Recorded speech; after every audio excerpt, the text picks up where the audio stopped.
Hey guys, this is Manish और आप देख रहे हैं स्टडी प्लेनेट। आज की इस वीडियो में हम लोग बात करने वाले हैं 20th सेंचुरी के एक इम्पॉर्टेंट टॉपिक के बारे में। टॉपिक का नाम है चाइनीज रिवॉल्यूशन। तो टॉपिक आपको पॉलिटिकल साइंस और हिस्ट्री दोनों में देखने को मिलेगा। तो आज की इस वीडियो के अंदर हम लोग आसान भाषा में समझेंगे एक ऐसी क्रांति के बारे में जिसने चाइना को एक इंपीरियल मोनार्की से लेके एक मॉडर्न कम्युनिस्ट स्टेट बना दिया। तो इस वीडियो में हम ये सारी बातें जानेंगे डिटेल में। तो आइए शुरू करते हैं।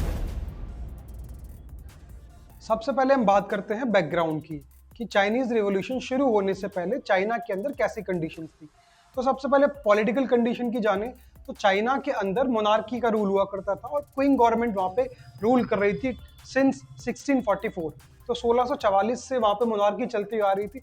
हालांकि शुरुआत में चाइना के हालत ठीक थे, लेकिन लेट 19th सेंचुरी तक आते आते चाइना की हालत काफी खराब होना शुरू हो गई। चाइना कमजोर होना शुरू हो गया और इसके पीछे चार बेसिक रीजंस थे, वो आपको बताते हैं। इसमें सबसे पहला रीजन आता है फॉरेन डोमिनेंस। बहुत सारी वेस्टर्न कंट्रीज और जापान लगातार बहुत सारी जंग लड़ रहा था चाइना के साथ और इन जंग के अंदर बार बार चाइना हार रहा था, जिसकी वजह से चाइना के अंदर फॉरेन कंट्रीज का डोमिनेशन ज्यादा हो गया था। चाइना के बहुत सारे पोर्ट्स पे जो उनका कब्जा था वो खत्म हो चुका था, उन पे भी फॉरेन डोमिनेशन हो चुका था और इन सब का चाइना को काफी ज्यादा नुकसान उठाना पड़ रहा था। दूसरा कॉज की हम बात करें तो वो है वीक क्विंग गवर्नमेंट। जो लास्ट जो क्विंग डायनेस्टी के रूलर्स थे वो काफी करप्ट थे और इनकैपेबल थे। वो चाइना को फॉरेन अटैक से डिफेंड नहीं कर पा रहे थे और ना सिर्फ डिफेंड कर पा रहे थे बल्कि जितनी भी लोगों की उम्मीदें थी उसको भी पूरा नहीं कर पा रहे थे और रूलर्स भी काफी करप्ट थे, जिसकी वजह से भी चाइना जो है काफी हद तक कमजोर हुआ। तीसरे कॉज की हम बात करें तो वो है इकोनॉमिक कॉज। इकोनॉमिक कॉज की बात करें तो वहाँ की इकोनॉमी ऑलरेडी एक्सप्लॉइट हो चुकी थी फॉरेन डोमिनेशन से, फॉरेन रूल से, क्योंकि बहुत सारे ट्रेडिंग राइट्स फॉरेन कंपनीज ने, बाहर के देश की जो कंपनीज थी उन्होंने जो है वहाँ पे कैप्चर कर लिए थे। और इसके अलावा बात करें तो वहाँ के जो राजा था उसने काफी सारे टैक्सेस लगा रखे थे लोगों के ऊपर। उन टैक्सेस से भी लोग परेशान थे, जिसकी वजह से बहुत ही खराब हालात थे इकोनॉमिकली और लोग गरीबी में रहने के लिए मजबूर थे। तो ये तीसरा रीजन हुआ। चौथा कॉज है पॉपुलेशन ग्रोथ। चाइना की पॉपुलेशन काफी ज्यादा बढ़ती जा रही थी, लेकिन उसके हिसाब से एग्रीकल्चरल प्रोडक्शन और जो इकोनॉमिक रिसोर्सेज थे वो नहीं बढ़ रही थी, उनकी हालत खराब थी। एक तरफ इकोनॉमिक और सोशल और एग्रीकल्चर कंडीशन खराब होती जा रही थी, ऊपर से पॉपुलेशन ग्रोथ बढ़ती जा रही थी, तो जो नीड्स थी वहाँ के लोगों की पूरी नहीं हो रही थी और काफी हद तक फूड शॉर्टेज भी चाइना के अंदर देखने को मिल रही थी। तो ये चार बेसिक रीजंस थे जिसकी वजह से चाइना काफी हद तक कमजोर हुआ था और लोग भी वहाँ के काफी ज्यादा परेशान थे। अब हम बात करते हैं चाइनीज रेवोल्यूशन था क्या। तो चाइनीज रेवोल्यूशन बेसिकली एक क्रांतिकारी रेवोल्यूशन था जो 1911 से शुरू हुआ और 1949 तक चलता रहा। और ये बेसिकली जो रिवॉल्यूशन था दो फेज में बटा हुआ था। एक तो जनाई रिवॉल्यूशन था जो 1911 में शुरुआत हुई इसकी, और इस रिवॉल्यूशन के अंदर क्या था, इस फेज के अंदर जो मोनार्की सिस्टम चलता हुआ आ रहा था वहां पर पिछले 2000 साल से, उस सिस्टम को खत्म किया गया। दूसरा जो फेज था वो था 1949 के अंदर, जहां पर चाइना के अंदर एक पीपल्स रिपब्लिक ऑफ चाइना की सरकार का गठन हुआ माओ की लीडरशिप में, जिसको हम एक कम्युनिस्ट गवर्नमेंट के नाम से भी जानते हैं। तो कम्युनिस्ट गवर्नमेंट की स्थापना हुई चाइना के अंदर माओ की लीडरशिप में 1911 के अंदर। ये दो फेज थे आंदोलन के और इन दो फेजेस ने, ये जो आंदोलन था उसने हमेशा के लिए चाइना की इकोनॉमी, पॉलिटी और सोसाइटी को हमेशा के लिए बदल के रख दिया। आगे बात करेंगे इसके बारे में, उससे पहले आपको बता देते कि अगर आप लोग हमारे चैनल पे नए जुड़े हैं तो आप हमें सब्सक्राइब कर सकते हैं, जिसमें आपको क्लास 11, 12, ग्रेजुएशन और पोस्ट ग्रेजुएशन में पॉलिटिकल साइंस और हिस्ट्री से रिलेटेड बहुत सारी वीडियोस आसान भाषा में मिल जाएंगी। तो आप जिस भी क्लास में, जिस भी सेमेस्टर में, आप सिंपली चैनल को सब्सक्राइब कीजिए, उसकी प्लेलिस्ट को चेक कीजिए और अपनी प्लेलिस्ट के हिसाब से, अपने कोर्स के हिसाब से वीडियोस को देख सकते हैं। इसके अलावा अगर आप लोग हमसे पेड क्लासेस या पेड नोट्स आते हैं, उसके लिए भी आप हमें इंस्टाग्राम पे मैसेज कर सकते हैं। अब हम बात करते हैं causes of the Chinese revolution. क्या कारण थे जिसकी वजह से चाइना के अंदर इतनी बड़ी क्रांति हुई। सबसे पहले बात करते हैं पॉलिटिकल कॉज की। तो पॉलिटिकल कॉज में हम बात करें तो वहाँ की जो मोनार्कियल सरकार थी, जो क्विंग डायनेस्टी के जो रूलर्स थे, आखिरी जो राजा थे, वो काफ़ी करप्ट थे और लोगों के ऊपर अत्याचार कर रहे थे। और दूसरी बात, लोगों के लिए अकाउंटेबल नहीं थे। लोग उनके शासन से परेशान आ चुके थे और लोग एक रिपब्लिकन फॉर्म ऑफ गवर्नमेंट चाहते थे, एक ऐसी सरकार जो ज़्यादा अकाउंटेबल हो उनके लिए और उनको बहुत सारे अधिकार दे। तो ये था पॉलिटिकल कॉज। दूसरे कॉज की हम बात करें तो वो है इकोनॉमिक कॉज। इकोनॉमिक कॉज भी हम बैकग्राउंड में समझ चुके हैं। वहाँ की इकोनॉमिक हालत चाइना की काफ़ी ख़राब थी और चाइना ऑलरेडी बहुत ज़्यादा डेप्थ में डूबा, कर्जे में डूबा हुआ था। इस कर्जे को पूरा करने के लिए जो वहाँ के शासक थे, जो रूलर्स थे, वो बहुत ज़्यादा टैक्सेस लगाए जा रहे थे, तो हैवी टैक्सेस थे, जिसकी वजह से इकोनॉमिक कंडीशन चाइना की बहुत ख़राब थी और इस सब का जोर कहीं ना कहीं आम आदमी के ऊपर चाइना में पड़ रहा था। तो उससे परेशान थे और क्रांति करी उन्होंने। तीसरे कॉज की बात करें तो है सोशल कॉज। सोशल कॉज को हम समझने की कोशिश करें तो चाइना के अंदर जो सोसाइटी थी वो काफ़ी अनइक्वल सोसाइटी थी, दो हिस्सों में बटी हुई थी।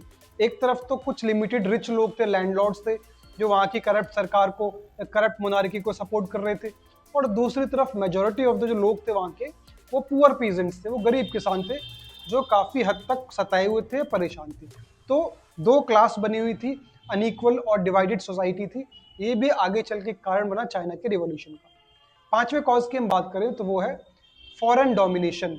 फॉरेन डोमिनेशन की अगर हम बात करें तो फॉरेन डोमिनेशन, जैसा हम ऑलरेडी बैकग्राउंड में पढ़ चुके हैं, बहुत सारी European countries, western countries plus Japan, लगातार चाइना के ऊपर हमले किए जा रहा था।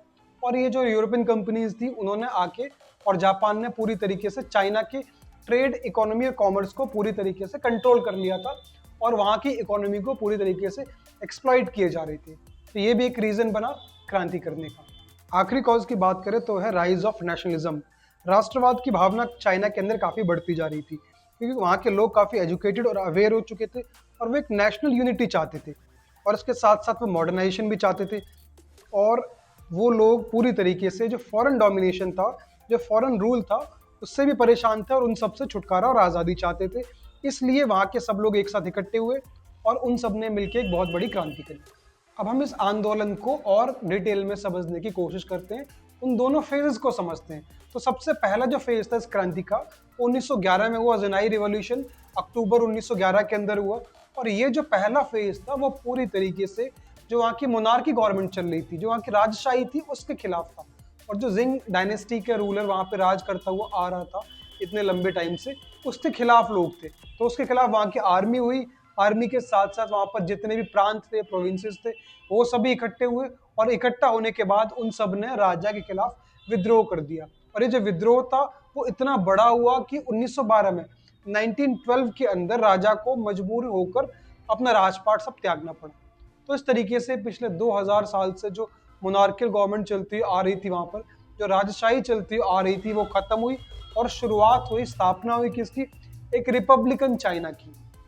और इस रिपब्लिकन चाइना का अध्यक्ष कौन था उसको समझिए। ये जो पूरी क्रांति हो रही थी फर्स्ट फेज की, उस क्रांति को लीड कर रहे थे इनके लीडर सन याट सेन।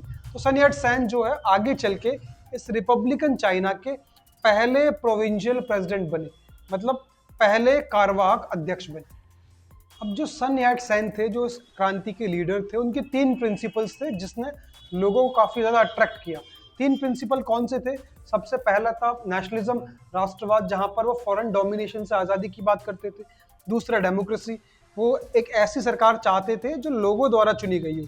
और तीसरा है पीपल्स लाइवलीहुड, मतलब जो भी सरकार वहां पर आएगी वो लोगों को रोजगार देगी, जिससे कि इकोनॉमिक कंडीशन ऑर्डिनरी पीपल की, आम आदमी की जो आर्थिक हालत है वो बेहतर होगी।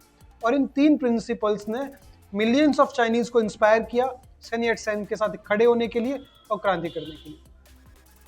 फर्स्ट फेज जो रिवॉल्यूशन का पूरा हो चुका था, और फर्स्ट फेज के पूरे होने के बाद हालांकि सन याट सेन प्रोविजनल राष्ट्रपति वहां के जरूर बन गए थे, कार्यकारी अध्यक्ष जरूर बन गए थे, बट उसके बावजूद भी चाइना की जो इकोनॉमिक कंडीशन थी और जो पॉलिटिकल कंडीशन थी वो अब भी काफी खराब थी, और लोगों में जो गुस्सा था वो अब भी काफी था।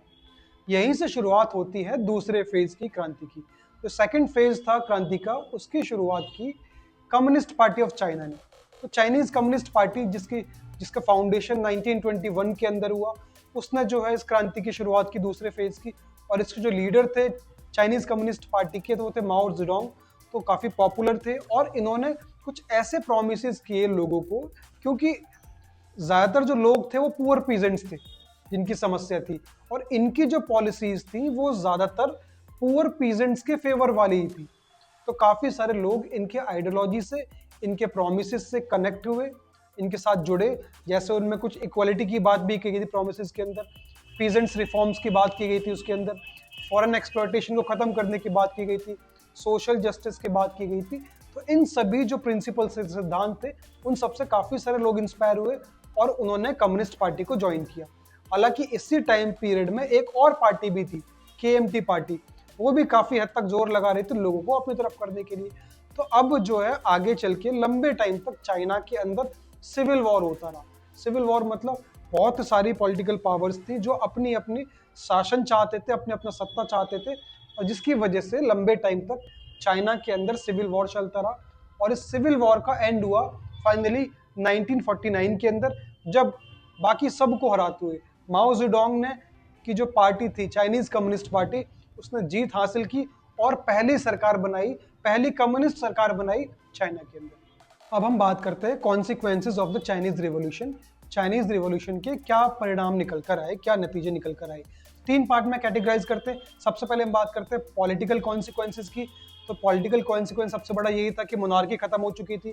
दूसरा, ऑफिशियली वहां पर चाइनीज कम्युनिस्ट पार्टी की स्थापना हो चुकी थी। और तीसरा, वन पार्टी सिस्टम, वहां पे वन पार्टी रूल जो वहां की कम्युनिस्ट पार्टी गवर्नमेंट थी उसके अंडर में आ चुका था। अब हम बात करते हैं इकोनॉमिक कॉन्सिक्वेंसेज की। तो इकोनॉमिकली वहां पर लैंड रिफॉर्म्स लाए गए। दूसरा, वहां की जितनी भी इंडस्ट्रीज थी उन सबको नेशनलाइज किया गया ताकि वो लोगों के वेलफेयर के लिए काम कर सके। तो इकोनॉमिक कंडीशन चाइना की बेहतर हुई। तीसरी हम बात करते हैं सोशल कॉन्सिक्वेंसेज की। तो सोशल कॉन्सिक्वेंसेज की बात करें तो उसके अंदर सबसे पहले हेल्थ केयर को इम्प्रूव किया गया, एजुकेशन को इम्प्रूव किया गया, विमेंस एजुकेशन की बात की गई, विमेंस को राइट दिए गए बहुत सारे। और वहां पर जो सोशल इनइक्वालिटी थी उसको खत्म करने के लिए जो लैंड ओनरशिप थी उसको हमेशा के लिए चाइना की कम्युनिस्ट पार्टी ने खत्म कर दी। अब हम लास्ट में बात करते हैं ओवरव्यू की। तो इस पूरे चाइनीज रिवॉल्यूशन का अगर ओवरव्यू समझे तो ये सिर्फ एक महज छोटी सी क्रांति नहीं थी, छोटा सा रिवॉल्ट नहीं था, बल्कि दशकों तक, लगभग 4 डिकेड्स तक चलने वाला एक बहुत लंबा स्ट्रगल था। एक ऐसा स्ट्रगल जिसका एंड वहां पर कम्युनिस्ट पार्टी की विक्ट्री से हुआ और कम्युनिस्ट गवर्नमेंट की स्टैब्लिशमेंट से हुआ। और एक ऐसी क्रांति थी जिसने चाइना को पॉलिटिकली, इकोनॉमिकली, सोशली पूरी तरीके से बदल के रख दिया। और इतना बदल के रख दिया कि जो एक बैकवर्ड और मोनार्किस्ट चाइना हुआ करता था, वहां से लेके आज के मॉडर्न टाइम में, मॉडर्न वर्ल्ड के अंदर one of the most powerful Nations में चाइना की गिनती होती है। तो इस क्रांति का ही नतीजा है कि जिसने चाइना की जो सूरत हाल थी वो पूरी तरीके से बदल के रख दी। तो अगर आपको वीडियो पसंद आई हो तो आप इसको अपने दोस्तों के साथ शेयर कर सकते हैं, और भी आसान भाषा में ऐसी वीडियोस को देखने के लिए चैनल को सब्सक्राइब कर सकते हैं। Thank you so much for watching.